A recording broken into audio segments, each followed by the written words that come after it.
Hey, and welcome back to another Top 5 Not to Buy. This is the series of videos where I take a look at the Key Collector Trending 20, the CBSI Hot 10, and Cover Price Top 10, and I pick the 5 worst investments, in my opinion. And then I also follow up on these videos 6 months and 1 year later to track the prices on these comic books. Hi, I'm Christopher, aka the Bronze Age Nerd, and let's jump right into the list at number 5. And kicking us off this week is Cataclysm, The Ultimate's Last Stand, number 5. This has a 160% increase in sales according to Key Collector, and this is also the crossing over of Miles into the mainstream MCU. And I just don't see the long-term value in this book. This just seems like spreading things a little too thin for me. Now, if you are a full-on Miles fan, of course this is a key that makes sense to collect. I just think most people with these kinds of things are looking at it from investment purposes, and I don't see where this is really going to have any reason to be set off. There's not going to be an analogy where Miles crosses over from the Sony verse over to the MCU universe, and this isn't the same thing as that. So I don't know. If there's movie-based spec for this, I don't understand it. If it's just character-based spec, I think there's better books for Miles. At number 4, let's talk about Ghost Rider number 15, the infamous glow-in-the-dark cover, which is not a very hard-to-find comic book, and it is a cool gimmick cover. It is, I believe, the first glow-in-the-dark cover. Maybe I'm wrong about that, but I think that's what it's commonly called, at least. I do like this. I think this cover is really neat. I've got a second printing one myself. I could easily go find a first printing if I really wanted to. This book did kind of see some value increase over the last couple of years, but I don't think that's sustainable or something that's even going to continue to grow. My theory on this one is that it's probably kind of at its peak right now, and it might just slowly appreciate over time, but I just don't see this one really having kind of long-term legs as any kind of spike that's going to continue to happen in value for this one. At number 3 on the list, we have a fantastic comic book cover. That's Incredible Hulk number 181, the first full appearance of Wolverine. Only this is the foil edition of the facsimile. And foils are something that we're going to be talking about probably a lot in the comic book community for a while, because there's a lot of foil reprints and foil reproduction covers going on right now. And with this cover, look, it's not even the first foil cover of Hulk 181. There's the Mexican version. I can't remember if that one's a La Mole or not, but that one's highly sought after. It still goes for a decent amount of money. This is just another foil cover, and that, I think, from what I've seen so far, I haven't gotten my copies of this one yet. I do have some that were pre-ordered. The Mexican foil looks like it was a better foil treatment to me so far. Again, I haven't seen them in person, so maybe that's not true, but that's just kind of what it looks like to me. The Mexican foil was first. I don't know. I don't see it for this book, and also I don't see it going for as much as the hype would seem to suggest. I've seen it going for just a few dollars, which is actually less than what it cost comic book shops who were paying, I think, full price for this one.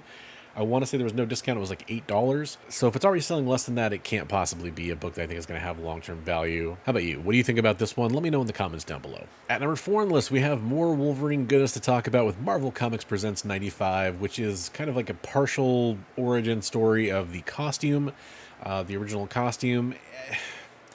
I don't know. This one's a little weak to me, and I don't really like this. Reminds me a little bit of like when, and I think this is actually good spec.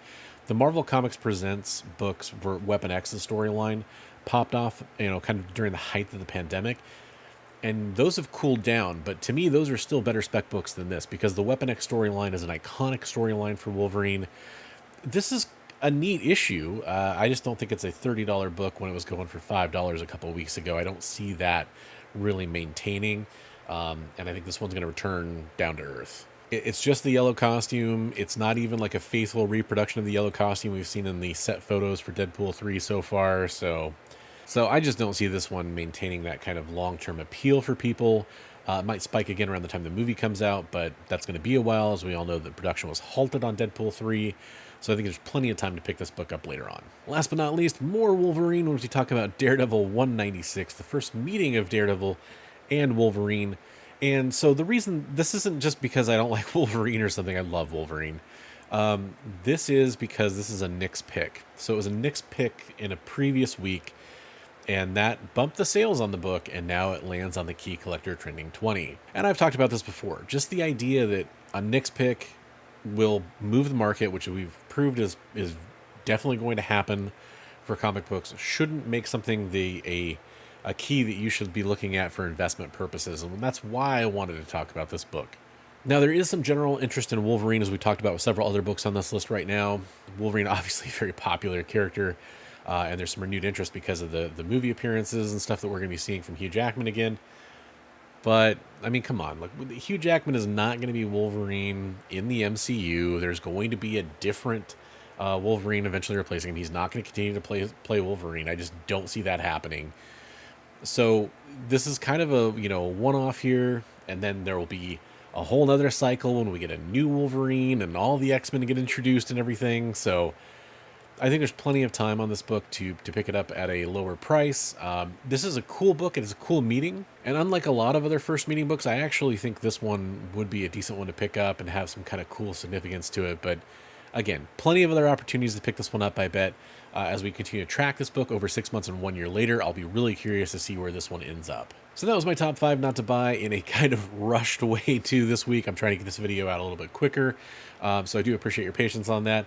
And I also want to, appreciate everybody that's a channel member on this channel. Their names are scrolling by on the screen right now, and they really help me with the production on this channel every week.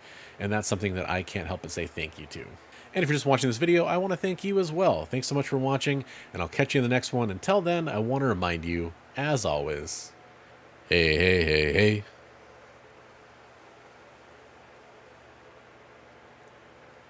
Read comics every day.